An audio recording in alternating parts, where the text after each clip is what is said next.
mengenal pribadi semua sia. Mari kita bangkit berdiri. Aku mengenalmu secara pribadi hingga ku tahu rencanamu. Aku mengenalmu secara pribadi lewat firman dan Roh Kudus ku kenal. Aku mengenalmu secara pribadi hingga ku tahu rencanamu. Aku mengenalmu secara pribadi lewat firman dan Roh Kudus ku kenal. Kami hadir di tempat ini untuk mengenal Tuhan lewat kebenaran firman melalui pelajaran Alkitab pada sore ini, lewat hadirat Tuhan, lewat doa penyembahan kami. Berkatilah acara ini ya Tuhan, urapilah supaya kami dapat mengalami berkat rohani yang membimbing kehidupan kami kepada kebenaran-Mu. Di dalam nama Tuhan Yesus Kristus kami mulaikan. Haleluya, amin. Silakan duduk. Salam sejahtera, haleluya. Kita mensyukuri anugerah Tuhan yang besar bagi kita. Saya berterima kasih kepada Bapak Gembala, Ibu Rohani atas kepercayaan untuk memberikan PA pada sore ini.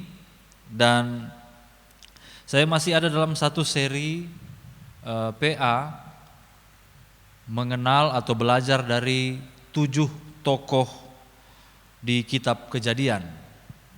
Minggu yang lalu, pertemuan yang lalu kita belajar dari Habel, orang yang benar di hadapan Tuhan sehingga persembahannya diterima.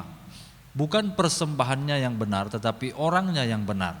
Rumusnya, orang benar pasti persembahannya benar. Tetapi kalaupun persembahannya sudah benar dalam tanda kutip, sudah memenuhi semua persyaratan dan klasifikasi bahwa ini benar, tapi kalau orangnya tidak benar, maka tidak akan diterima oleh Tuhan. Kita belajar dari tokoh yang kedua pada sore ini yang namanya Henok. Saya sudah sempat mengkhotbahkan tentang Henok di beberapa kesempatan, tetapi kita akan mendalami beberapa hal. Kejadian pasalnya yang kelima tentang Henok dikisahkan dalam Kejadian 5 ayat 21 dan sampai 24. Sangat sedikit ayat yang khusus menceritakan tentang Henok ini. Tetapi kehidupan Henok unik untuk kita pelajari. Ayat 22 saya baca, dan Henok hidup bergaul dengan Allah selama 300 tahun lagi setelah ia memperanakkan Metusalah, dan ia memperanakkan anak-anak lelaki dan perempuan. Jadi Henok mencapai umur 365 tahun. Ayat 24 bilang, dan Henok hidup bergaul dengan Allah, lalu ia tidak ada lagi sebab ia telah diangkat oleh Allah. Kita semua sudah paham sebenarnya cerita ini, bagaimana Henok memilih. Saya hanya menekankan secara singkat di awal. Dia memilih kehidupan yang bergaul dengan Allah. Di tengah pilihan-pilihan lain yang ya sebenarnya secara logika dan secara perasaan bisa diterima. Mereka zaman ini sesuai kesaksian Alkitab hidupnya ratusan tahun. Jadi kalau misalnya Henok memilih untuk mengandalkan dirinya atau hidup bergaul dengan orang-orang di sesamannya atau hidup sesuka hatinya, ada keturunan Kain di sana, ya silakan saja, bisa saja. Toh mereka umur-umur panjang, ratusan tahun. Tetapi pilihan hidup Henok adalah dia bergaul dengan Allah. Pilihannya bergaul dengan Allah. Hubungan manusia dengan Allah, Bapak Ibu Saudara, ini sepanjang sejarah Alkitab, kalau kita baca dari Kejadian sampai Wahyu, inilah yang sangat dinamis. Nah, ini akan kita pelajari. Inilah yang sangat dinamis. Kita bisa menemukan ada tokoh-tokoh yang setia. Umat Israel setia. Tetapi kemudian kita juga baca ada tokoh-tokoh yang memberontak terhadap Allah. Menjauhkan diri dari hubungan dengan Tuhan. Bangsa Israel memilih untuk tidak taat kepada Allah. Dari beberapa khotbah saya sebelum ini tentang Henokh, ada satu pertanyaan yang penting. Ketika seseorang bergaul dengan orang yang lain, saya selalu tanya dan saya selalu bilang prinsip ini. Sapa mau iko sapa. Itu prinsip penting. Karena ketika dua orang saja berjalan bersama, satu kali nanti akan terjadi pilihan. Atau terjadi perbedaan pilihan. Misalnya ketemu persimpangan, bisa saja suami istri ambil contoh. Si suami mau kiri, tapi si istri mau kanan. Mau cari makan, ini saya sering contohkan, mau cari makan, istri mau mie lamian, suami mau sei.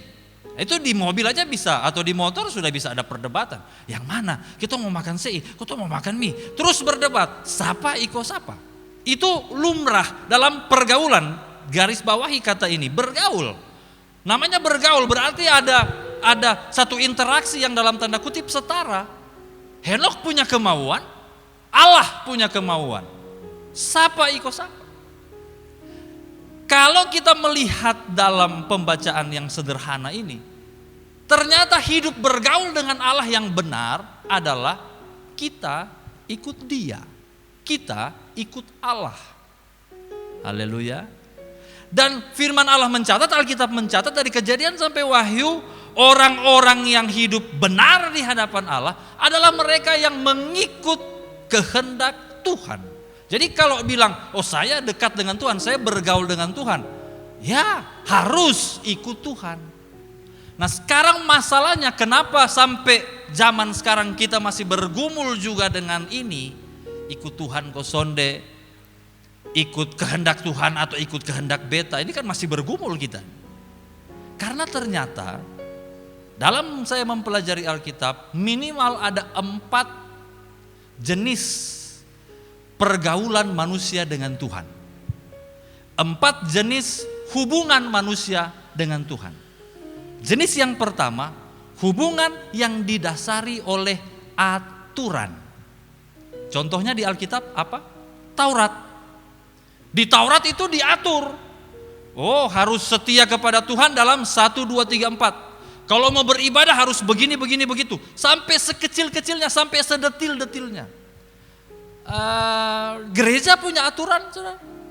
Atau kalau jemaat masih agak mau cari yang lebih mirip, di mana aturannya lebih strict, di sekolah Alkitab. Nah, di sekolah Alkitab ya kan? Doa diatur. Jadi berdoa itu bukan karena hal yang lain, tapi karena memang kurang 15 jam 5, kalian kan kurang 15 jam 5, itu bunyi itu, bel, teng, teng, teng. Harus bangun, enggak ada alasan, harus bangun. Kenapa? Ada aturan.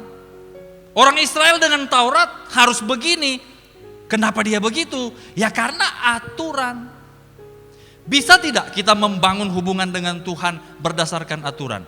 Bisa, bahkan harus. Tapi apakah ini dasar yang tepat?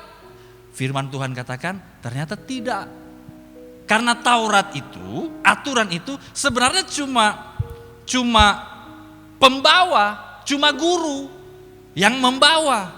Untuk nantinya orang yang mengikut Tuhan dan menjalin hubungan dengan Tuhan, dia harus ke level berikutnya yang akan saya simpan di yang keempat. Tapi yang pertama, aturan. Celakalah kita kalau kita masih membangun hubungan dengan Tuhan hanya berdasarkan aturan. Setengah mati. Anak-anak sekolah Alkitab ini waktu awal-awal, apalagi yang kelas 1, Yang kelas 2 jangan senyum karena kalian juga pernah kelas 1. Itu kalau mau bangun baston, setengah, dia ketawa. Mungkin sampai sekarang lu masih setengah mati kok. Iya, karena aturan lah. So, yang paling berat kalau di luar sana, di sekolah Alkitab sana, yang lain adalah tidak boleh pacaran. Supri. Nah, itu paling berat itu. Tapi ada aturan. Oke.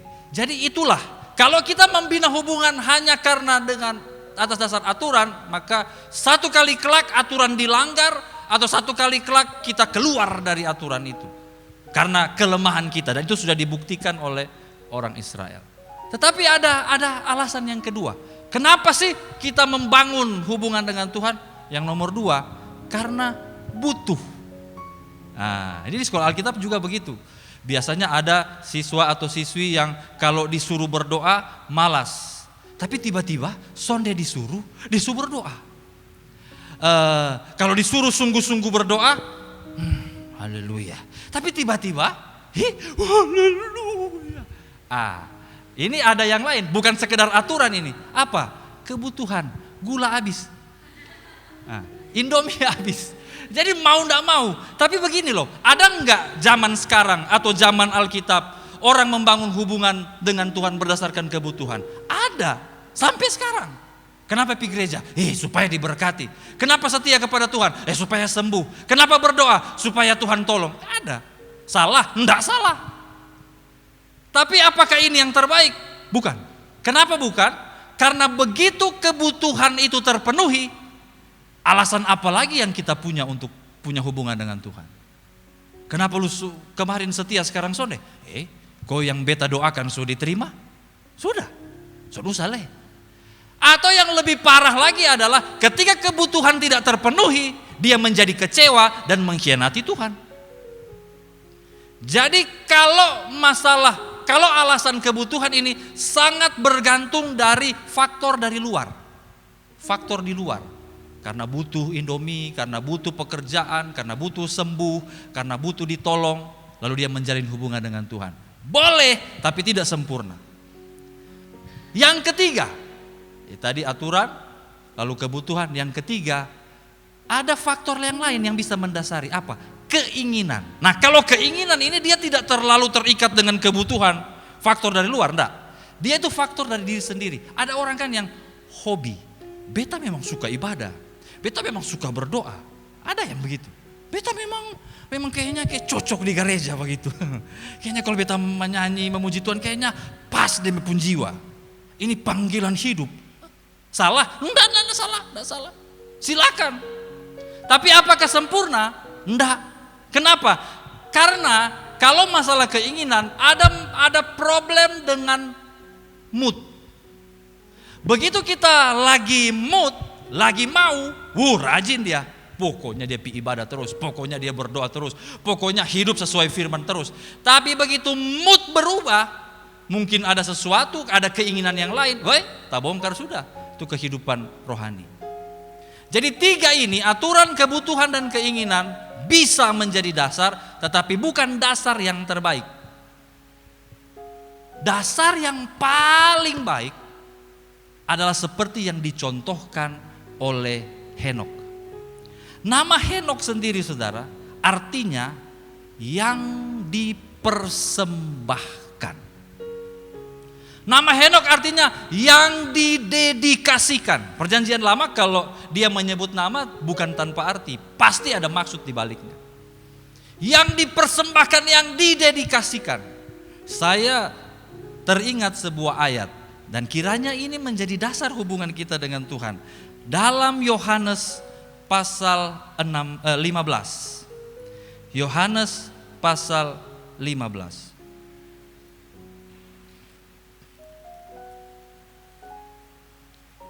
Mulai dari ayat 9 ada satu tema besar di situ. Tema besar yang diberikan oleh Lembaga Alkitab Indonesia dengan sebuah judul Perintah Supaya Saling Mengasihi. Lalu mulai ayat 9 kita akan akan baca seperti Bapa telah mengasihi aku, demikian juga aku telah mengasihi kamu, tinggallah dalam kasih itu. Pokoknya kasih, kasih, kasih, kasih. Ayat 10, jikalau kamu menuruti perintahku, kamu akan tinggal di dalam kasihku, seperti aku menuruti perintah Bapakku dan tinggal dalam kasihnya. Kasih, kasih, kasih terus. Sampai kepada ayat 12, 13, 14 dia bilang begini, kamu adalah sahabatku jika kamu berbuat apa yang kuperintahkan kepadamu. Kata sahabat adalah istilah yang paling dalam, yang paling intim soal pergaulan. Ini kalau ditanya, lu punya kawan berapa? Kawan mah banyak. Kawan banyak. Saya kalau ditanya, temanmu berapa? Banyak. Di Facebook aja ribuan. Betul tuh? Ada yang sampai jebol-jebol limit di Facebook. Itu teman apa? Teman Facebook, teman Instagram, teman WA. Tapi coba ditanya, sahabatmu berapa? Sangat kecil.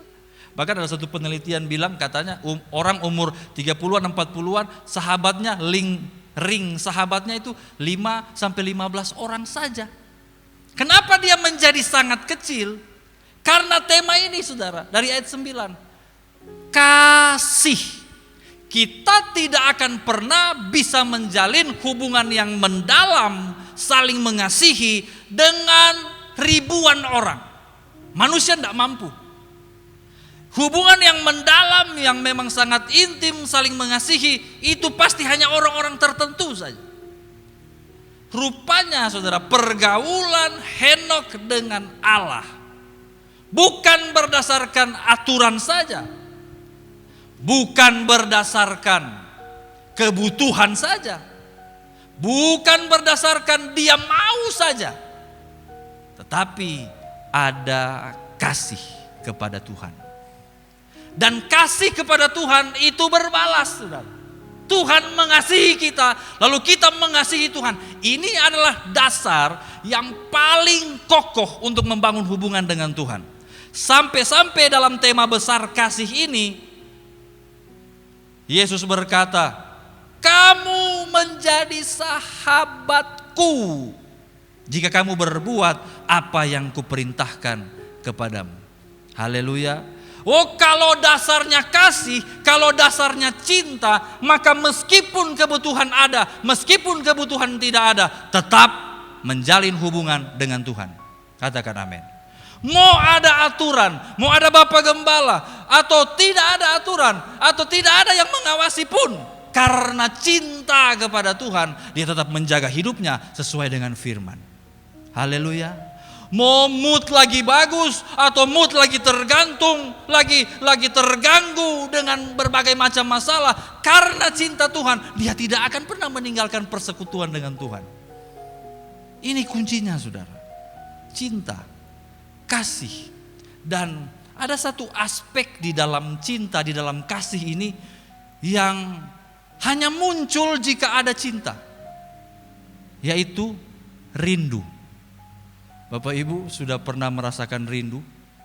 Saya dengan mantan pacar saya, istri saya maksudnya, itu kami pacaran LDR. Tahu LDR? Jarak jauh antara Manado dan Malang. Itu memang makan gigi asam. Rasa-rasanya saudara mau terbangsa, tapi sudah ada uang ke mana. Jadi cari-cari alasan, biar sudah ada acara, kayaknya beta kayak ada acara begitu di Jogja. Mama saya bilang, di Jogja, kok ada di Jogja. Tapi tiket Surabaya Surabaya, Malang dulu, baru ke Jogja. Rindu saudara karena cinta. Dia tak terus nikah ini begini. Pernahkah saudara merasa rindu dengan Tuhan? Atau beta pergi gereja ya karena memang aturan begitu kotong karisten ya harus pergi gereja.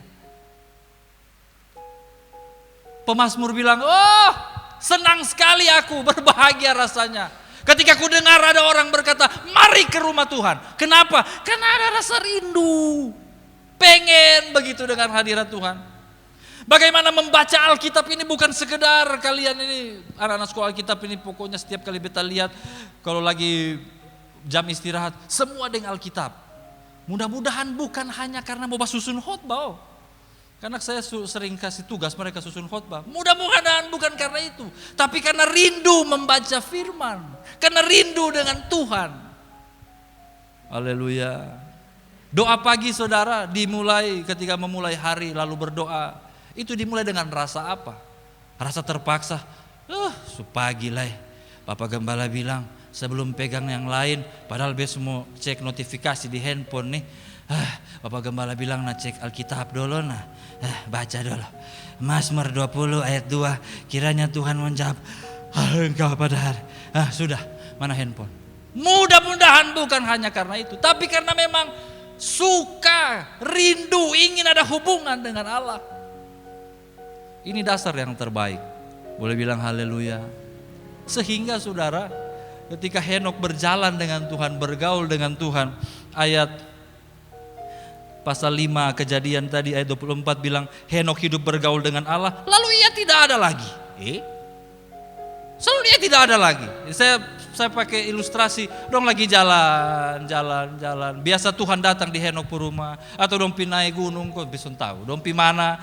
Atau tiba-tiba satu kali Tuhan bilang masuk di beta rumah. Sampai di Tuhan rumah, akhirnya Henokh bilang, nah beta di sini sah. Oh ya sini sah. Dia tidak ada lagi. Kenapa dia tidak ada lagi? Karena dia telah diangkat oleh Allah. Itu pergaulan karena cinta Tuhan.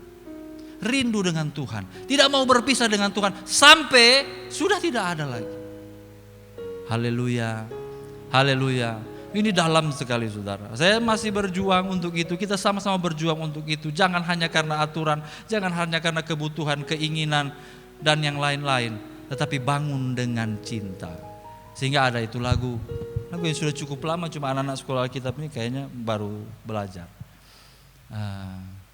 Ku rindu kau Tuhan. Yang tahu sama-sama nyanyi. Ku rindu kau, ku telah terima, tapi perlu dan rindu kau. Sudah banyak yang Tuhan beri bagi kita saudara. Banyak yang ku terima, tapi karena kita cinta maka namun ku rindu, rindu, tetap rindu, rasa kosong, ku berdoa, ku rindu kau. Wah, ini dia. Ya ini nih. Kalau kita sudah mampu menyanyikan lagu ini dengan perasaan, dengan tepat, kita sudah ada di track yang benar. Sehingga walaupun tantangan datang, kita masih tetap bisa bertahan. Kenapa? Karena dasar hubungan dengan Tuhan bukan hal-hal yang lain, tetapi cinta Tuhan. Dan Henokh menjadi teladan bagi saya dan saudara. Haleluya. Mari kita mulai hidup kita dengan cinta. Setiap hari merindukan Tuhan, merindukan hadiratnya. Kita akan melihat, kita akan bertumbuh. Ada akibat-akibat di hal-hal yang seterusnya yang nanti saya akan sampaikan di kali-kali yang akan datang. Tuhan Yesus memberkati kita.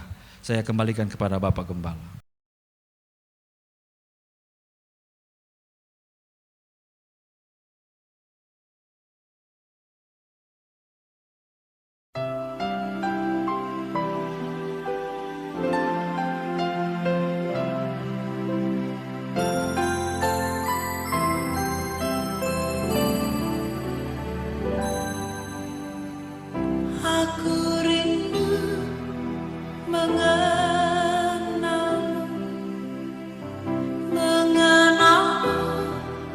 Secara pribadi, bukan hanya ku kagumi semua karya dan ciptaanmu.